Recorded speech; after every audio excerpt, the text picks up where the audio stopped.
Students let us start matrices. अभी आप screen पर देख रहे होंगे कि आपको एक लाइन दिखाई दे रही है कुछ पर्सन्स की। इट मीन्स ये जो लोग हैं ये एक अरेंजमेंट बनाकर खड़े हुए हैं एक लाइन में, और ये लाइन आप वर्टिकली भी ले सकते हो, हॉरिजॉन्टली भी ले सकते हो, राइट। अब आपको देखो नंबर्स दिखाई दे रहे हैं यहाँ पर। इन नंबर्स को हम वर्टिकली और हॉरिजॉन्टली एक पैटर्न में लिखा गया है। तो ये जो पैटर्न है ये हमारी लाइफ का बहुत इम्पॉर्टेंट पार्ट है। सपोज़ आप किसी सिनेमा हॉल में जाते हो, वहाँ पर देखते हो कि रोज़ एंड कॉलम्स बने होते हैं, है ना। सीट्स पे कौन सी सीट पे आपने बैठना है। तो ये जितने भी पैटर्न हैं इन पैटर्न्स को हम बोलते हैं मैट्रिसेस। मीन्स की arrangement of elements, arrangement of chairs, arrangement of tables. आप किसी भी चीज़ का अरेंजमेंट कर सकते row and column wise. So let us start the matrices, how we can define it. So students, matrices is arrangement of rows and column and can be expressed as, we will express in this way: A11, A12, 13 and so on 1n. ठीक है, जिसमें 1 जो है first element है, first element is of first row as well as first column, right. Similarly 1 2 expressed as second element of first row, this is third element of first row. और जो आप horizontally describe करते हो row को, and vertical is column, vertically expressed as column, right. And 2 1 is first element of second row and first column. अब देखो 2 1 है, इसमें 2 एक्सप्रेस कर रहा है रो को एंड 1 एक्सप्रेस कर रहा है कॉलम को. ठीक है, 2 1 का मतलब सेकेंड एलिमेंट, सेकेंड रो का second element first column, column is first, right. So similarly in this way आप पूरा एक मैट्रिक्स बना सकते हैं जिसमें हमने रोज एंड कॉलम लिए हैं m and n. m is row and n is column. तो बेटा ये स्टैंडर्ड रिजल्ट है, काफ़ी बुक्स में आपको m क्रॉस n ही मिलता है. m डिस्क्राइब करता है रो को एंड n डिस्क्राइब करता है कॉलम को. अगर आप इसका लास्ट एलिमेंट देखोगे A1n, A1n का मतलब 1 का मतलब फर्स्ट रो, n का मतलब nth कॉलम. क्योंकि मैंने एक जर्नल मैट्रिक्स लिखा है जहाँ पर बहुत सारे मतलब कॉलम्स हैं, nth कॉलम्स हैं. और अगर आप लास्ट में देखोगे मैंने लिखा है M1. M1 का मतलब क्या हो गया, mth row and first column. M1 का मतलब mth रो फर्स्ट कॉलम, ठीक है. M2 का मतलब ये इस तरह से लिखेंगे, M2 का मतलब mth रो, क्योंकि ये लास्ट रो है ना, लास्ट रो को हम mth रो बोल रहे हैं, और second column. And this element is mth row nth column, क्योंकि लास्ट ही रो है, लास्ट ही कॉलम है. इस एलिमेंट को हम बोलेंगे AMN. सो बेसिकली मैट्रिक्स क्या है, अरेंजमेंट है रोज एंड कॉलम्स का, और इसको हम एक रेक्टेंगल में एक्सप्रेस करते हैं, एक्सप्रेस्ड इन अ रेक्टेंगुलर वे. ये क्लोज्ड ब्रैकेट से इसको एक्सप्रेस किया जाता है. और यहाँ पर जो इसका ऑर्डर है इसको कहते हैं ऑर्डर, m क्रॉस n. जो मैट्रिक्स का जो भी ऑर्डर होगा हम वो लिख देते हैं, राइट. जैसे हम यहाँ पर एग्जाम्पल लेते हैं. So here we have few examples related to matrices. तो यहाँ पर आप फर्स्ट एग्जाम्पल अगर देखोगे 2 3 4 5, अगर आप नोटिस करो कि यहाँ पर कॉलम बहुत सारे हैं लेकिन रो हमारे पास 1 है, only 1 row we have. This is column 1, column 2, column 3, column 4 and this is row 1. तो इस मैट्रिक्स को हम किस तरह से एक्सप्रेस करेंगे, 1 क्रॉस 4 के साथ, 1 क्रॉस 4, राइट. सिमिलरली अगर आप इसको देखोगे तो यहाँ पर हमारे पास 3 रोज़ है, रो 1, रो 2, रो 3, लेकिन कॉलम हमारे पास एक ही है. तो this can be expressed as 3 cross 1. यहाँ पर अगर आप देखोगे हमारे पास 2 रोज़ है, रो 1, रो 2, और कॉलम हमारे पास 3 है. तो it is expressed as 2 cross 3. अब यहाँ देखो सिंगलटन एलिमेंट है, सिंगलटन एलिमेंट में आपके पास 1 रो है, 1 कॉलम है. It is expressed as 1 cross 1.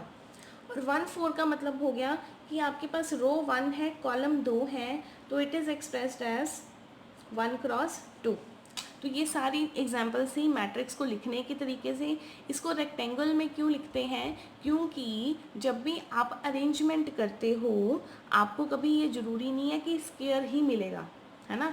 जैसे आपका फ़ोन का पैटर्न है, वहाँ पर तो स्क्वायर होता है, फ़ोन का जो पैटर्न है उस पैटर्न को भी अगर मैंने मैट्रिक्स में लिखना है तो ये एक स्क्वायर हो गया, ये पर्टिकुलर केस है।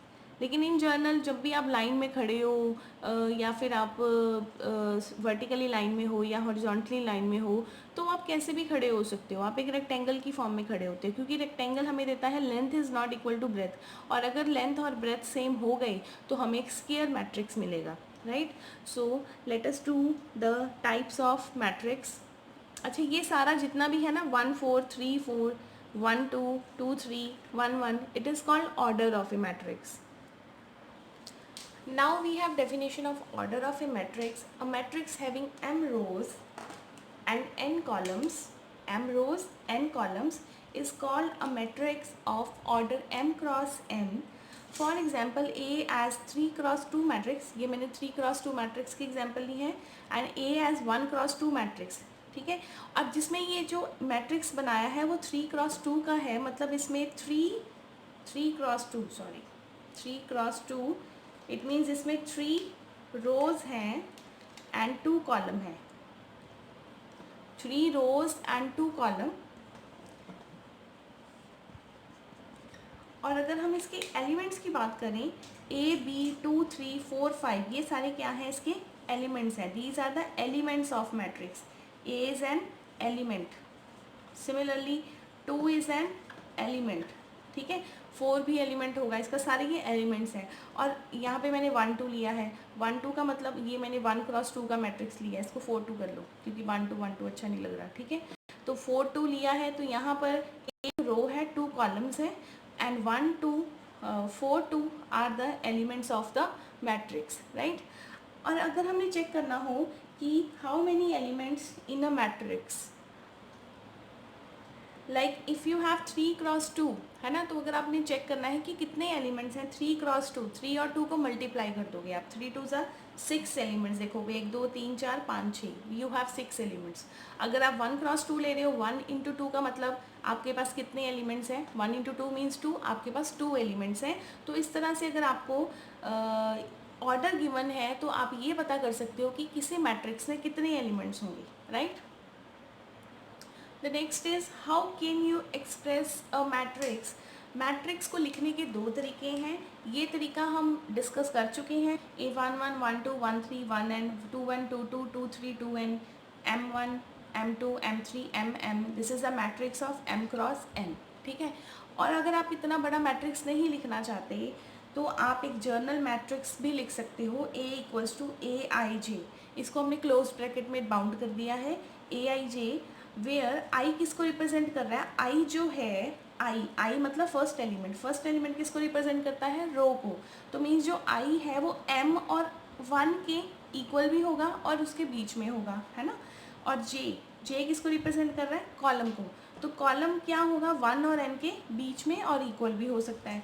और I और J नेचुरल नंबर्स को बिलोंग करेंगे। जैसे देखो मैंने कोई भी एलिमेंट निकालना है 2 1, राइट, तो यहाँ पर I की वैल्यू आप कितनी ले रहे हो 2 और J की वैल्यू कितनी ले रहे हो 1। तो ये तो आप सिंपली लिख देते हो जब आपको सिंगलटन एलिमेंट की बात करनी है, लेकिन जब आपको डेफिनेशन लिखनी है तब आपको प्रॉब्लम आती है। तो प्लीज़ इसकी डेफिनेशन अच्छे से देख लो कि इस मैट्रिक्स को मैंने इस तरह से भी लिखा है, और जब ऐसे लिखा है उसमें I को आपने क्या लेना है, M और 1 के बीच में, और इक्वल भी लेना है, इक्वलिटी मैंने डाली हुई है। और J किसको रिप्रेजेंट कर रहा है, J रिप्रेजेंट कर रहा है कॉलम को, और कॉलम जो है आपका क्या होगा, n और 1 के इक्वल भी होगा, बीच में होगा। और I J बिलोंग करेंगे हमेशा नेचुरल नंबर्स को, या आप बोल सकते हो पॉजिटिव इंटीजर्स, ठीक है। पॉजिटिव इंटीजर्स में ये है कि 0 नहीं लेना आपने, तो हम नेचुरल नंबर ही लेंगे, क्योंकि हम रियलिटी बेस्ड प्रॉब्लम्स को डिस्कस करेंगे, तो यहाँ पर जो आपका आई जे होगा वो नेचुरल ही होगा। और दूसरा तरीका ये है कि आप साथ में ऑर्डर भी मेंशन कर सकते हो, लाइक देखो AIJ, मैंने कोई एग्जांपल लेनी है 2 क्रॉस 1 की, तो 2 क्रॉस 1 को अगर आपने लिखना है तो कैसे लिखोगे, A1 1 1 2, मतलब 2 रोज होनी चाहिए, 2 क्रॉस 1 2 1 2 2, 2 क्रॉस 1 सॉरी 2 क्रॉस 1 मतलब 2 रोज 1 कॉलम, तो आप उसको इस तरह से लिखोगे 2 क्रॉस 1 को, राइट।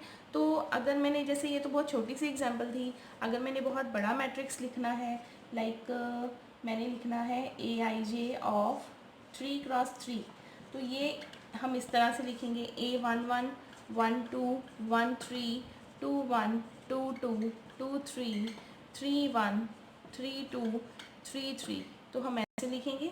और ये आपका मैट्रिक्स है 3 × 3 का, और इसमें 3 × 3 मतलब इसमें 9 एलिमेंट्स होने चाहिए।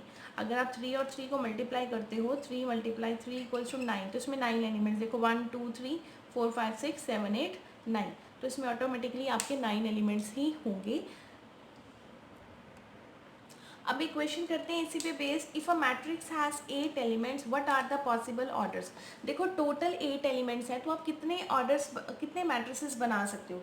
देखो एक तो मैट्रिक्स मैं 1 × 8 का बना सकती हूँ, दूसरा मैट्रिक्स हम बना सकते हैं 8 × 1 का, मतलब जिसमें 1 रो 8 कॉलम्स, जिसमें 8 रोज 1 कॉलम। और आप क्या बना सकते हो 4 × 2 का और 2 × 4 का। इसके अलावा तो कोई नहीं बनेगा। इन मतलब कि जब भी कोई ऐसा क्वेश्चन आ जाए तो आपने मल्टीपल ही लिखने हैं, मल्टीप्लाई करके जिसका आंसर 8 आ रहा है तो वो आपका आंसर होगा। ठीक है, सो आप यहाँ पर कितने मैट्रिसेस बनेंगे, there will be 4 possible orders, 1 × 8, 8 × 1, 4 × 2, 2 × 4.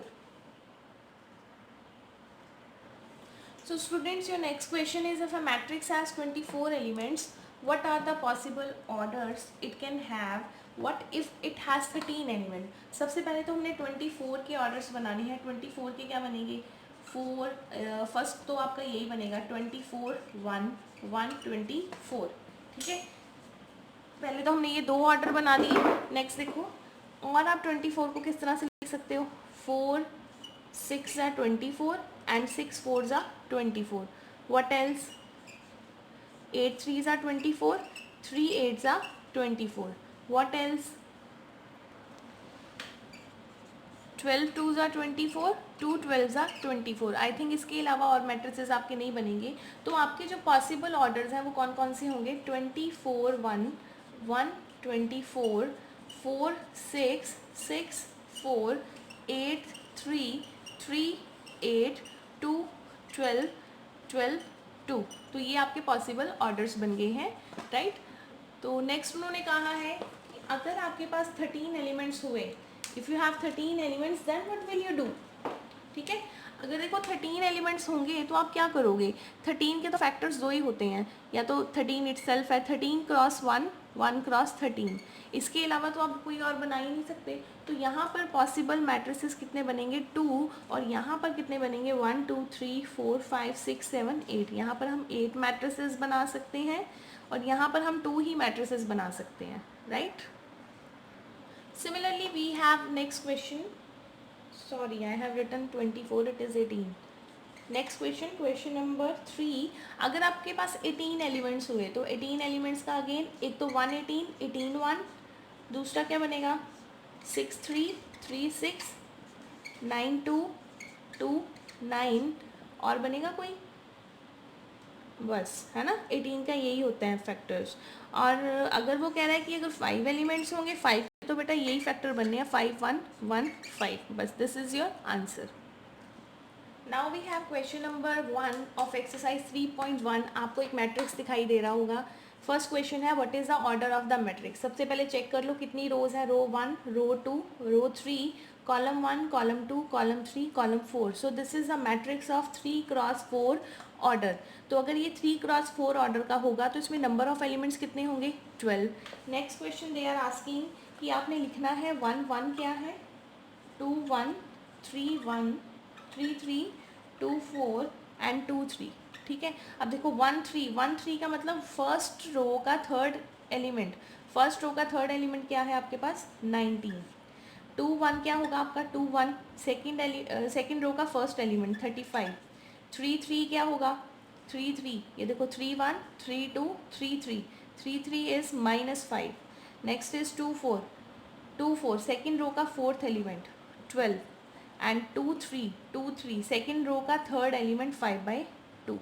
तो इस तरह से उन्होंने एलिमेंट्स के छोटा सा क्वेश्चन बनाया हुआ है, MCQ आ सकता है इस पे based. So this is all about your today's lecture. So please stay connected. Thank you.